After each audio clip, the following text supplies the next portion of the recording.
bagaimanakah caranya untuk memaafkan orang, yaitu saudara sendiri yang menodainya semasa kecil? Dendamnya sangat hingga tak mampu memaafkan. Baik, ada menodainya, menzinainya mungkin ya, menzinainya. Ketahuilah bahwasanya tutup aib itu, tak usah bercerita kepada siapapun. Mungkin wanita tersebut kalau mendengar suara ini tidak usah cerita kepada siapapun tentang penodaan itu. Gak usah bercerita kepada suami yang bakal menikahi.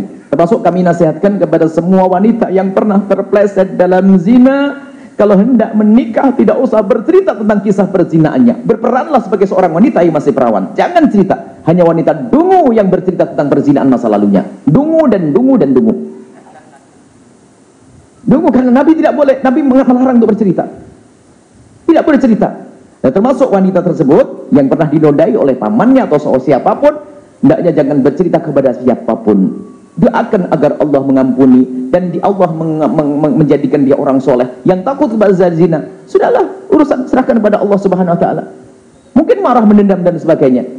Marah, iya, marah maknanya apa? Dia telah diperlakukan dengan tidak benar, ia marah. Akan tapi tetap kita perlu mendoakan dia.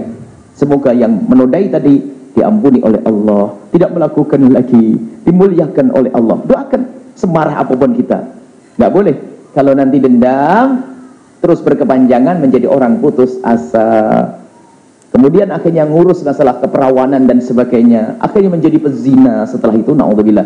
Jadi tetap harus membuka hatinya, tapi bukan berarti berkomunikasi, memaafkan tidak harus ngobrol loh ya. Justru nggak boleh kalau dengan perempuan laki-laki yang pernah menzinai, jangan-jangan terulang lagi.